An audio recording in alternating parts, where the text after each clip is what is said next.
Shit, I forgot to turn the air conditioner off again. I also couldn't think of anything to do for intro to this video, so me forgetting to turn the air conditioner off's what you're getting.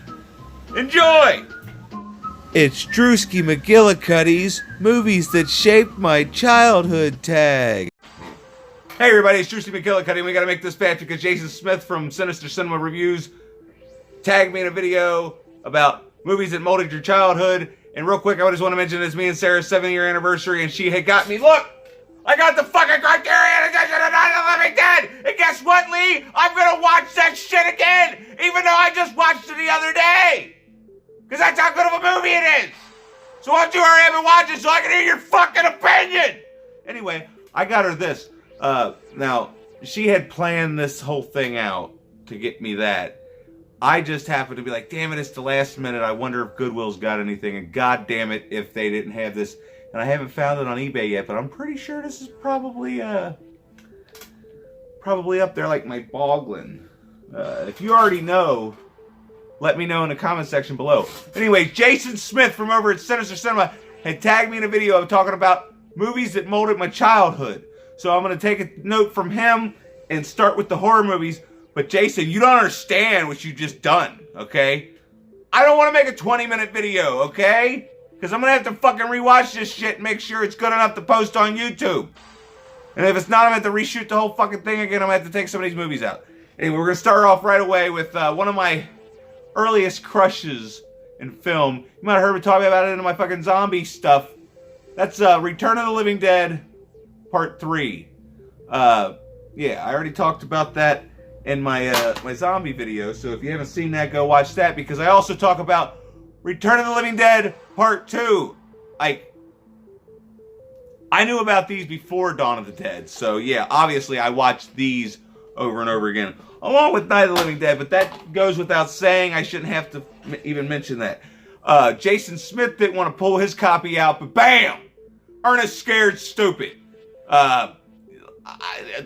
There's no telling how many times I've seen this movie. I've probably seen this movie more than I've seen Forrest Gump, more than I've seen...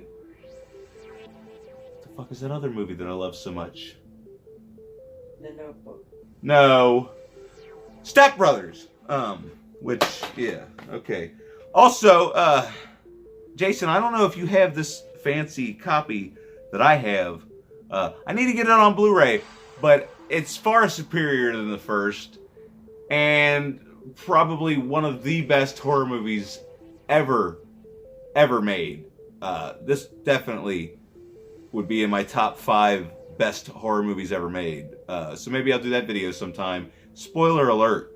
Look how fancy that cover is. Now, I prefer the original cover. I would look it up, but I'm probably not going to. So if there's nothing over here in this corner, that's because I didn't feel like doing it. Alright? Alright. Now, some of these movies are from when I was a real little kid, and some of these movies are from when I was a preteen to a full-blown teenager. And that's what this was. Oh my god. Now, I hung out with a bunch of girls. Like, you know, I've had maybe 3 guy friends, but then the rest were all girls. And my best friend Stacy and I were fucking obsessed with this movie. Fucking Feruza Balk. Oh my god. Oh my god. Oh, and her and the Waterboy. Holy shit. Vicky Valancourt can show me her movies, and I'm sure I'll like them too. Alright. Now, I don't know if you can see it up there. I got several copies. This is just, you know, I didn't even want to pull out my Blu-rays because, you know, I didn't feel like blowing up. But shut up. The Texas Chainsaw Massacre. I was probably 8 or 9 when I watched this, and at first it was like, well, this isn't as bloody as I thought it was going to be with the whole Texas Chainsaw thing, because I wanted the carnage when I was a little kid. Not so much anymore, but when I was a little kid, I was all about that carnage.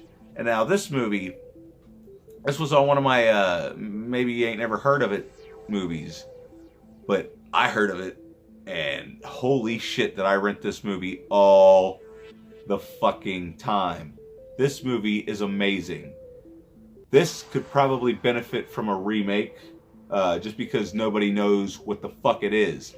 And if you get like a legit, horror director like James Wan, or what's that fucker's name that did Oculus and all that other stuff that everybody seems to like? Michael Clark Duncan? I don't know. Whatever his name is. But yeah, get somebody like that to direct it and it'll be amazing. But I used to watch that movie over and over again. So creepy. So creepy. And another one of the best horror movies ever made. And you'll notice a lot of the best horror movies ever made came from the 80s. And that's The Gate with little Steven Dorff. You might remember him from Blade, but I remember him from The Gate because, oh my God. And this is one of the first movies to legit scare the fucking shit out of me. The atmosphere in this movie is like, I don't think it's been topped. Like, yeah, just something about it. The whole thing seems like a dream. And just look at all the dust.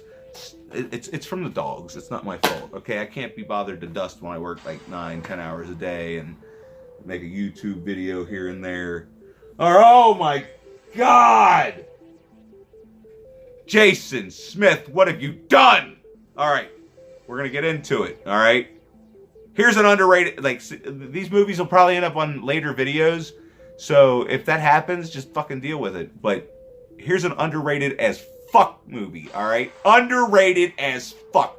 Probably one of my, like, if I had to do a top 5 Kevin Costner movies, bam! If I had to do a top 5 Elijah Wood movies, bam! If you ain't seen this movie, fucking, oh my God. It's so good. It's about Kevin Costner he's a Vietnam War vet. And he's raising his family in the poor South. And, they're a bunch of hillbillies. And Elijah Wood is building a tree house and his sister wants to get in a tree. I haven't watched it in a long time, but it's crazy. I mean, there's some hillbilly neighbors. And I remember somebody's drowned. It's crazy. It's a great movie. It's one of the best dramas out there. All right, here's another one from my teen years that me and my friend Stacy that I mentioned previous were fucking obsessed with. And Jason Smith, Marissa Tomei, huh? Yeah, full frontal nudity. She tries to get hit by a semi or something like that, but there's full-on bush and everything. And also, I'm pretty sure it was a body double, but Natasha Lyonne's body double's boobs in this movie were amazing. This movie's got Alan Arkin, Natasha Lyonne, Marissa Tomei, and then whatever that Jewish kid's name is that's in like every fucking thing. Their father's raising them in Beverly Hills, and he pays the front rent, and then he moves out before he's got to pay the second rent or something like that. I don't know. He keeps switching from place to place. It takes place in the 70s. I'm a stickler for all movies that take place in the 70s. Speaking of which, I fucking forgot to grab it. My next movie on the list, just pretend I'm holding it. Dazed and Confused. Dazed and Confused is one of those movies where I watched it on VHS. Some of you might not know what I'm talking about. VHS are these things. Alright, we ain't got time to explain. But basically you have to rewind it after you watch it. So I watched it, and I immediately rewound it and watched it again. As a matter of fact, that might be the movie that got me interested in smoking doobies. Alright? Not that I smoke doobies, or that I condone smoking doobies, but, don't worry about it.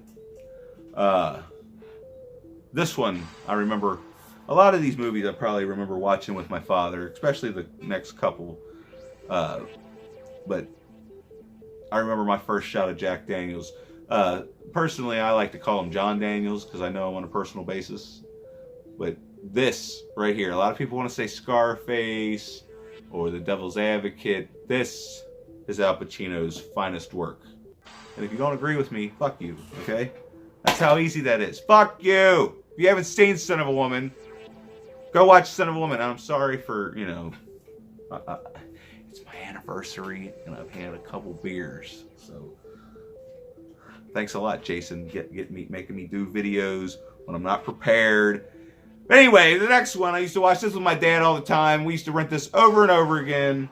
And that's Renaissance Man. And if you haven't seen this is probably my favorite Danny DeVito movie. Honestly. just his character and Mark Wahlberg's early performance in this movie before Fear and all that stuff. But yeah, Fear actually that would have been another one. But like, you don't understand the pile I got laying over here. All right, so Renaissance Man. If you've not seen this movie, it's about Danny DeVito. He loses his job as an advertising person and gets a job teaching English for the Army for a bunch of dummies. Oh my God, I still have the price tag on this. Another Elijah Wood classic that I used to watch over and over again. It's got the little kid from Jurassic Park. A lot of people probably don't know about this movie, so this could go on movies you might have never heard of too. That's Radio Flyer. I used to love this movie. This also, aside from The Stepfather that I just reviewed recently, this also made me afraid of my stepdad. These two boys and their mother are driving across country. Her mom meets this new guy. They move in, and he's an abusive asshole. And it's about how the kids deal with it and stuff. Yeah, another one. And this one, Sarah Bolser refuses to watch because there's kids in it. I could probably convince her to watch Radio Flyer because of the fact that Elijah Wood's in it. And I don't think she's ever seen it. Because it's a really good movie. And this is a really good movie.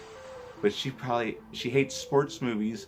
And because she won't even watch Remember the Titans. And that's got Denzel Washington. And Ryan Gosling. And probably a bunch of other people that I can't think of. But this movie right here. Oh my God. Oh my God, I watched this so much. Because when I was out at my farm, I spent the summers at my farm and they didn't have cable. But they had this little video store inside of a gas station. And me and my dad would go every other day. And we would rent these movies over and over and over and over and over and over and over and over and over again. All right, now this next movie, a lot of you are going to be like, this guy's so gay. Or, well, I don't want to offend anybody. I don't know if gay is the right word. But yeah, Now and Then. What the fuck are you going to do about it, huh? If you don't like this movie, it's because you got problems, okay? This movie is great. It's one of the best movies ever made. If you don't agree with that, you know, that's your problem. But if you haven't seen this movie, go watch it because Christina Ricci was totally hot when I was her age back then. So now I feel weird, okay? But hey, she grew up to be fucking Rosie O'Donnell! Like, what the fuck? That's the only problem I have with that movie. Other than that, it's a fucking masterpiece. All right. I've been wanting to talk about this one. This one's going to go on the underrated zombie movies, and that's My Boyfriend's Back. And Sarah also won't watch this movie. You can ask her questions in the... I don't know if she can answer questions in the comments from... Maybe if I post this in Killer Flicks or on my Facebook, y'all can harass her and be like, oh my God, I've seen My Boyfriend's Back, and it's such a great movie. It's one of those movies that can only be... Shut up! It's one of those only movies... It's one of those movies that can only be made in the 90s to be pulled off. This is one of those movies that could not remake. There's no way. It wouldn't work because it would be stupid as fuck. But because of the fact that it was made in 1993, when it was made, it works perfectly. It's the perfect dark comedy. And that's what she doesn't understand. It's a dark comedy. It's not some teenage romance bullshit. I mean, sure, there's some teenage romance bullshit in it, but you know, it's got fucking people eating people and balls falling off and shit like that. All right. Now, Jason Smith, like, when you first made this video and I saw the post or whatever, this was the first movie that came to mind, and I hope you've seen it. And, of course, you've seen it. You've seen everything. And that's Mr. Destiny. I used to watch this movie just as much as the rest of these movies. Like, you don't understand. Like, there's a lot of movies I haven't seen for the simple fact that I used to watch these movies on repeat. Like, yeah. That's why I haven't seen Reanimator, because when I could have been watching Reanimator, I was watching Mr. Destiny for like the third or fourth time. Oh, also Taking Care of Business with him and the guy that was in Beethoven. Great movie. All right, here's another one from the teen years that shaped me into the person I am today. That's Mallrats. Me and my friends all wanted to be Mallrats. We just wanted to hang out at the mall, smoking the reefers, picking up the chicks, even though half the chicks that were with us were chicks. Yeah. We were with chicks picking up chicks. Okay. Yeah. Yeah. Here's another one. Any movie like this. Any movie like this. Like, this is like how Jason was talking about, like, what's that one about the switching, pretending to be a boy, just one of the guys? Yeah. Any movie like that. Any movie like just one of the guys where it's a gender, like, there was one with Amanda Bynes in the 2000s, but then there was a couple other ones. I can't remember. Like, just like there was a bunch of these, like Father Like Son. There was also Deja Vu with Fred Savage and Judd Reinhold. But yeah, this movie, fucking love it. And that was before Kirk Cameron went all fucking nuts and shit. Alright, before we go any further, just so I can pick this up and put it back down because it's heavy. And I got the Blu-rays, but let's talk about this. All of these movies, even the third and fourth one. As a matter of fact, the third and fourth ones were my favorite when I was a kid. I didn't even necessarily like the first Superman when I was a kid. But the third movie, fuck yeah. And that robot scary bitch scared the shit out of me. Also, I need to take some Windex to this bad boy. Sorry, all my stuff's dirty. It's, you know, it's been a rough summer, spring, winter, whatever. Anyway, and part four was always my favorite. I loved Nuclear Man. And I didn't notice until recently that he had Gene Hackman's voice. But now looking back, the movie's fucking terrible, but I still love it. I still love it. Okay? I can't help it. So howefully that'll answer some of the questions. Like, you should see the pile of shit I'm going to have to pick up after this video. Thanks a lot, Jason. You son of a bitch. Howard the fucking Duck. Oh my god. Like, yeah. If I would have had the VHS of this, like, if I wouldn't have had to pay to rent this, if I would have had the VHS, I would have ran that son of a bitch into the ground. Alright? And now these movies are, like, way out of order. Like, they're kind of in alphabetical order. I didn't plan that, but that's just how it kind of turned out, because it's easier that way. I got grounded for a week when I bought this, because Sarah also refuses to watch this. Before Friday, there was House Party with Kid and Play. Also, Class Act. And I used to watch these movies a ridiculous amount. Oh my god, let's just pick these up. We're gonna pick them up. Yeah, did you notice my shirt? It's Nudie Magazine Day, okay? I wish I could just start setting these down. Actually, I'm gonna start setting these down so I ain't gotta... Thanks a lot, Jason. Alright, the greatest movie ever made. Spoiler alert for my top 10 or top 5 of all time. Forrest Gump. I got the box of chocolates edition over there. But, you know, this was readily available, so I grabbed it. Another one from my teen years. I rented this the same day as and this was like when I was like 13, 14 years old, and I still remember the specific day. I rented Dazed and Confused. I rented Empire Records. Sarah Bolser has not seen this movie, but she has agreed that she will watch it. There's also one called Suburbia. I haven't seen it as much as this and Dazed and Confused, but it's along the lines of this movie. Along with,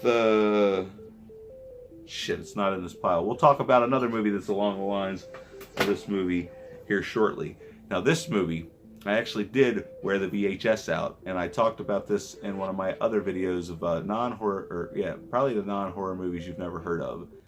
This is an early Walt Disney movie with Sean Connery, and it's got leprechauns and pots of gold and mischievous. Oh, it's got the Headless Horseman. It's got banshees. I mean, it's technically a Disney horror movie because there's a scene in this movie that terrified me and gave me nightmares as a kid. Anyway, moving on to my preteen years, but my what's between teens? Yeah, it doesn't matter. Clueless. Me and my sister.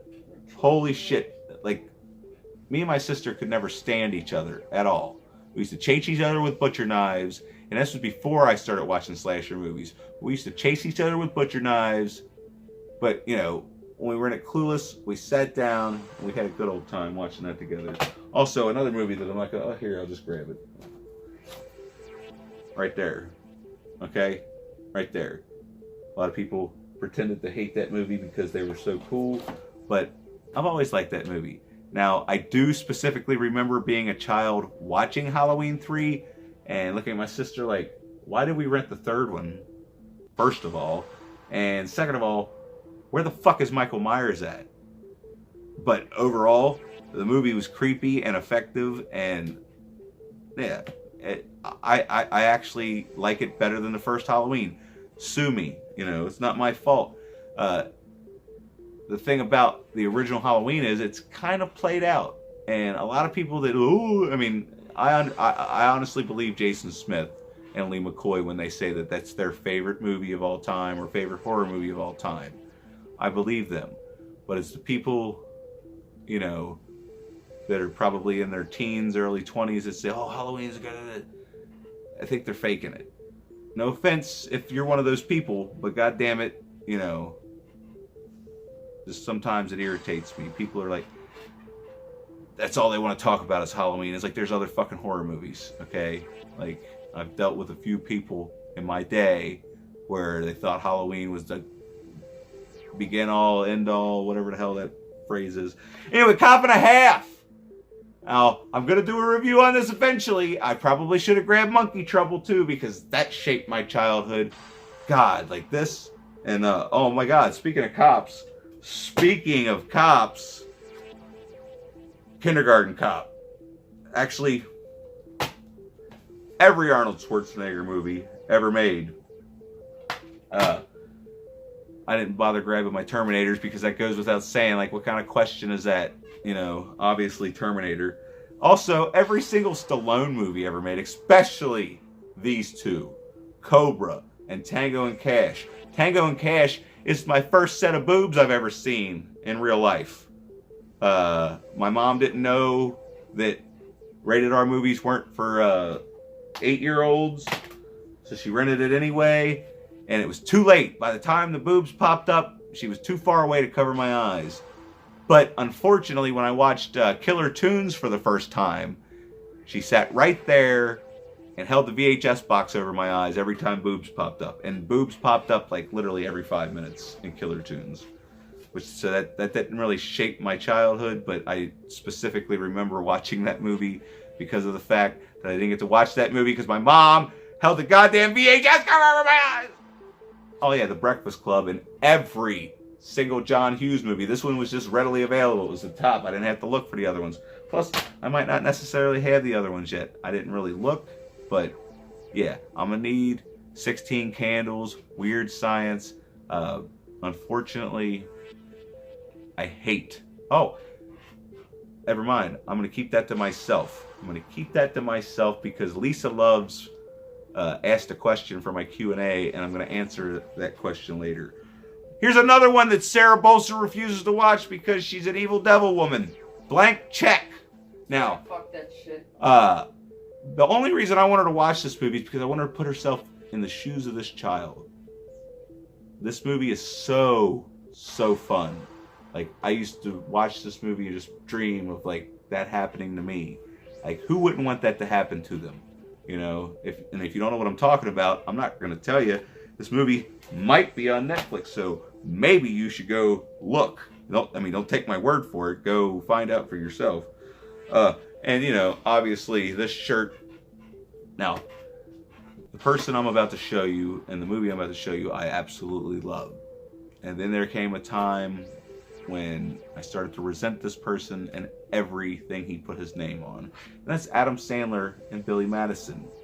I think he was great all the way up until Little Nicky. After Little Nicky is when he slowly started declining in quality. Some people might say Little Nicky was a terrible movie, which, maybe it is. But that's another one that I remember watching at the Danbury like 15 times. And if you don't know what the Danbury is, it's a $1 Saver Cinema. Like $1.75 for a movie ticket. Like, at least back in the 90s. And you're not going to believe this. Like, Jason Smith, you're not going to believe this.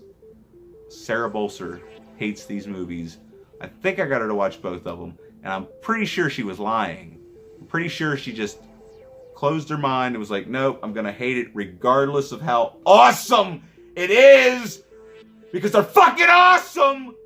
And I used to watch these movies over and over again. Like, these are the types of movies that I taped off of HBO when we had free HBO, and then I would fucking wear that VHS out. Because I was absolutely in love with Christina Ricci. Which reminds me, Casper. I should have grabbed that, but it's in a 4-pack family fucking stupid thing, because I haven't got it on Blu-ray yet. I'll get it on Blu-ray eventually. But the Addams Family movies. Now, Sarah owns the Addams Family complete series, but hates Raul Julia's performance as Gomez and Angelica Houston's performance as Morticia. I think they nailed it. Like, everything about these movies is absolutely perfect. No. And if you agree with that, comment below so that you can let her know that she's a jackass. Alright, anyway. Here's some Blu-rays I didn't want to pull out. And here's a movie that I had my buddy Maximus get me that I'll probably never watch again. I don't think I can put myself through it. And if you've seen this movie, you know exactly what I'm talking about. So I shouldn't have to explain anything further. Alright, and then this movie, this is going to be on one of my lists sooner than later, maybe later, I don't know. Life with Eddie Murphy and Martin Lawrence. Holy shit. Maybe one of the best movies ever made, maybe one of the best comedies ever made, one of the best dramas ever made. Like, yeah. Guess which list this might be on? It might be on a couple lists. It's on this list, so maybe it'll be on a couple more lists, because it's that good. Holy shit. Would you believe, did I get this for my birthday or Christmas? Birthday. We, here at the Drewski McGillicuddy household don't like to spend more than, say, $5 on a movie, regardless of what it is, except for that. But here's the other exception, and that's fucking Meteor Man. The greatest black superhero that ever was, and one of the best superhero movies. This was like before Marvel got their start and everything. This was right up there with Superman 2, in my opinion. And you know, that's my opinion. You know, a lot of people might not agree with me, but then again, a lot of people might agree with me, especially if you're smart. All right. Holy shit! There's no way in hell I'm going to be able to do all these movies. But we're going to throw this one out there because, you know, it was on my list of movies everyone hates that I love. And one of these days I'm going to sit down, I'm going to review the motherfucker, and I'm going to tell you why you're wrong. Okay? Because this movie is a classic. Dennis Hopper's hair was on point. One of my... Oh my god, I forgot about the Lethal Weapon. Alright. So I said Stallone, Schwarzenegger, Gibson. Alright? Every Gibson movie. Bird on a Wire. Fucking Lethal Weapon. This. Maverick. It's probably one of my favorites. Like, absolute favorite. Besides the Lethal Weapons. This movie right here. Oh my god. Me and my dad used to watch the shit out of this movie. And this movie reminds me of something that Jason Smith had said, because this has the same kind of comedy, I guess. No, not really. But yeah, I forgot to grab my copy of Overboard, because that's another one. Jason, you son of a bitch. Alright, I also have like 11 fucking copies of this movie, and I just, you know, happened to grab this one because it was readily available. The Wizard of Oz, this might also be on one of my other lists coming up soon, because if you haven't seen The Wizard of Oz, what the fuck is wrong with you? Okay? Alright? You have no fucking excuse. There's nowhere you can't find this fucking movie. As a matter of fact, slap yourself if you haven't seen Wizard of Oz. That's... Don't let me find out any of you haven't seen The Wizard of Oz, because I'll unfriend you. Roger Rabbit! Whose childhood didn't this define? Huh? Like, am I the only one that, you know, didn't... I don't know, but this fucking movie, dude. Like, I love it so much. I need it on Blu-ray.